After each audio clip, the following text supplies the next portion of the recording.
After the zombie apocalypse, only the girls are left alive. Hello all. This is Jacobson and this is a brief retelling of the 5th and 6th episodes of the 7th season of the zombie series The Walking Dead. You can see the previous episodes at the links in the video description. As soon as this video gets 300 likes, I will release the next part. Enjoy watching it. Maggie's eyes open. She looks weak, but healthier than before.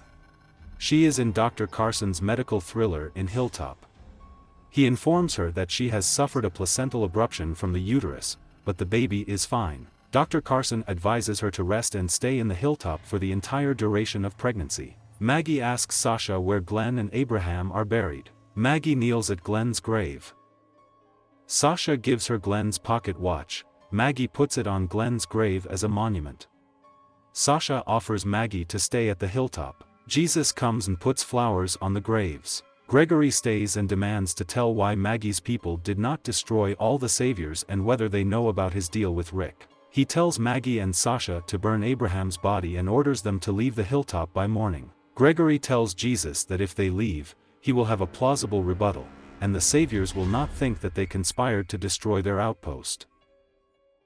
Back in Alexandria, Rick tries to convince Carl to join him and Aaron in arranging supplies for the saviors, but Carl refuses to comply. Rick tells Michonne that they are heading north to deliver supplies, and hands over a walkie-talkie as well. Something outside the window attracts Carl's attention. Carl also finds Nit climbing the perimeter wall. She tells him she's going to meet Maggie at the Hilltop. Carl tells her she shouldn't go, but he won't stop her.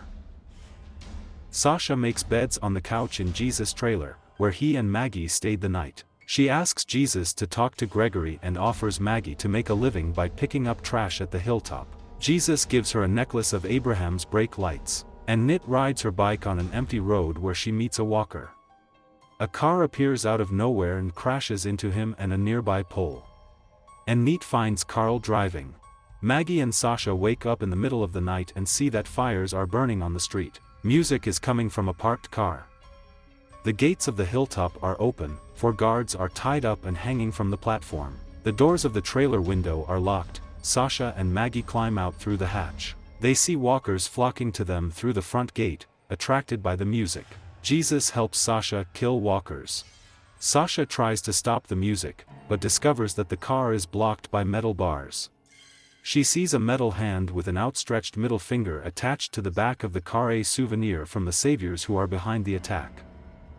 Maggie shouts orders to Kala and Edward, organizing their defenses and rescuing the guards. She drives a large tractor into the yard, accidentally crushing several walkers, and continues to move towards the car, destroying it and stopping the music. The next day, both Nit and Carl are walking along the road. Carl tells her that he watched Negan kill Glenn and Abraham because he needed those memories. He knew it would encourage him to kill Negan.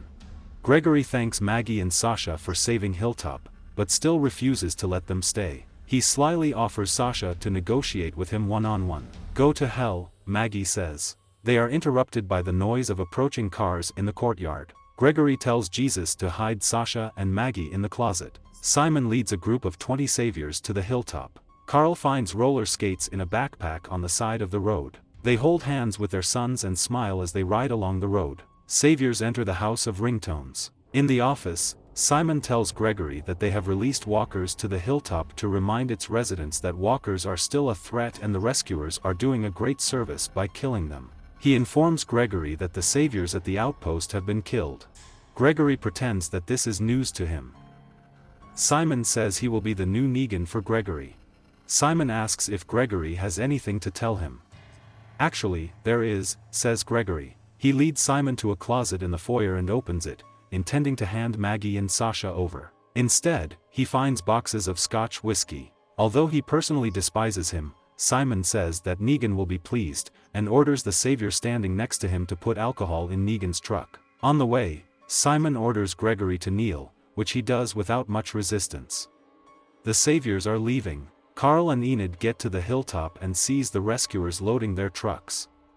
Enid realizes that Carl left Alexandria not to accompany her, but to track down Negan and kill him. She asks Carl not to go, but he stands by his opinion. They kiss.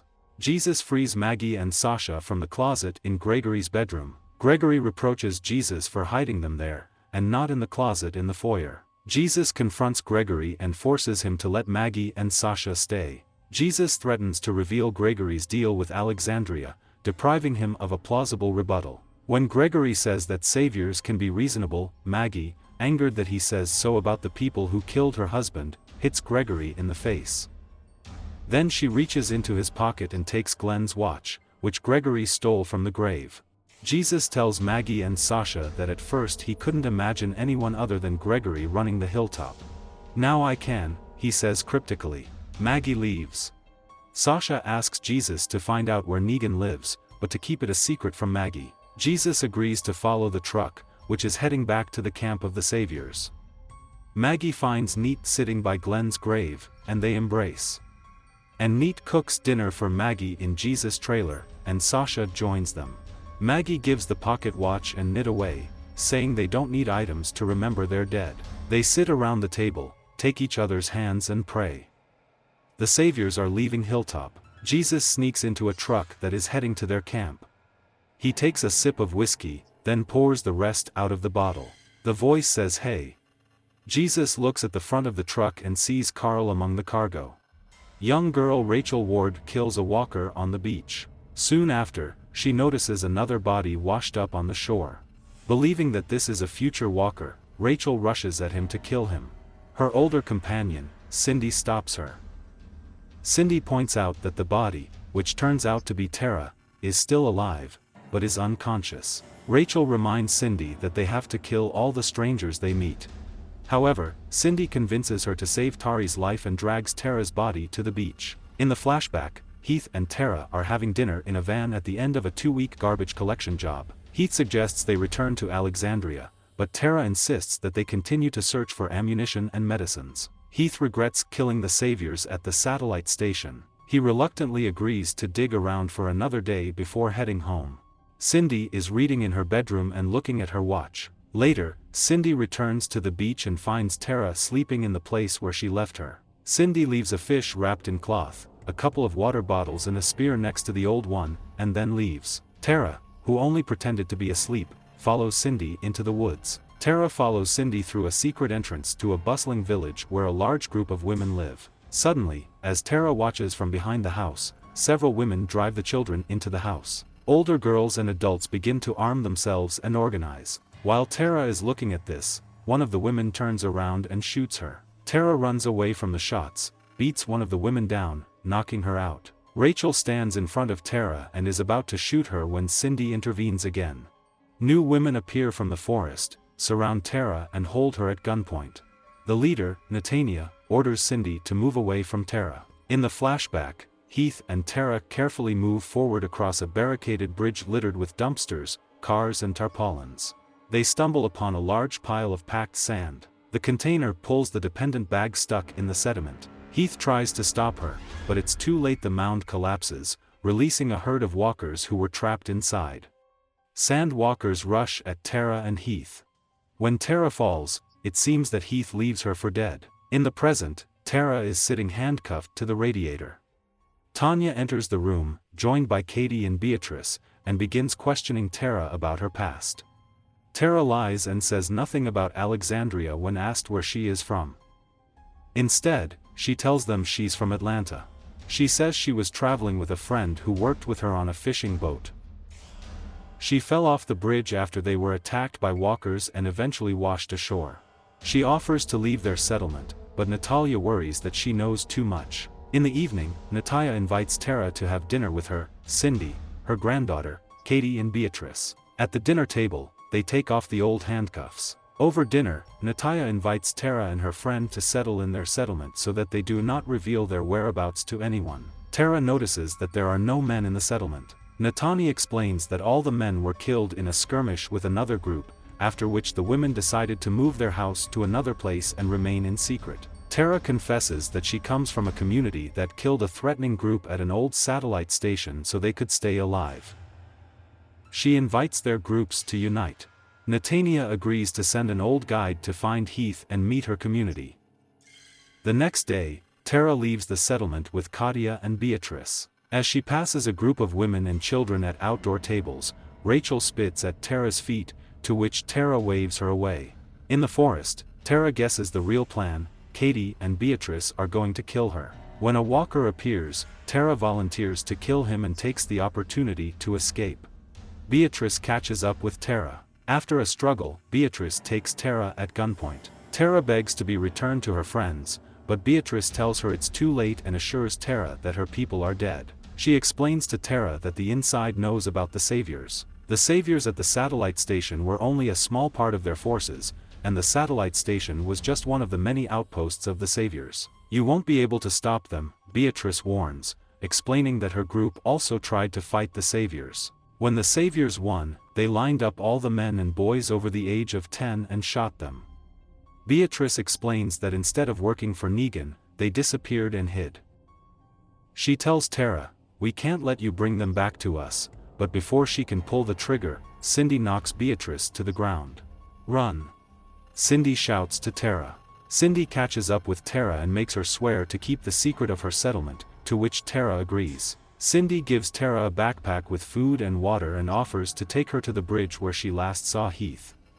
Cindy accompanies Tara to the bridge and refuses to leave until Tara safely crosses it. While Tara is walking across the bridge, a herd of walkers appears from behind the tarpaulin. Cindy shoots them off the roof of the car while Tara searches for Heath, but can't find him. In the flashback, Tara is surrounded by walkers in the sand. It seems that there is no hope of salvation, when suddenly Heath opens fire to save her. After all, he hadn't abandoned her. Seeing how Heath is overwhelmed by walkers, and his gun is running out of ammo, Tara tries to get to his aid, but she is caught fighting with walkers. He insists that she leave, but she refuses. "We're together," she screams, but the walkers push her in the back, and she falls off the bridge. In the present, Tara safely crosses the bridge. She suddenly stops and notices a walker who looks like Heath. Desperate to find out if it's him, she kills the surrounding walkers to get to him. Realizing that the walker is not him, she is relieved and continues to run. She finds Heath's broken glasses and tire tracks in the dirt, indicating that he has successfully escaped. She picks up the badge and puts it in her pocket. Tara returns to Alexandria on foot. She sets up a tent at the gift shop and eats the food Cindy gave her. Tara reaches the gates of Alexandria, where Eugene greets her with a broken expression. Tara's face falls when she realizes that something is terribly wrong, and soon learns about the death of her friends. Tara sits in the infirmary, depressed by the news of the deaths of Denise, Abraham and Glenn. Deciding to take revenge on the rescuers, Rosita asks Tara if she has any clues about weapons or ammunition. Tara keeps her word to Cindy and tells Rosita that she didn't find anything during her exploration.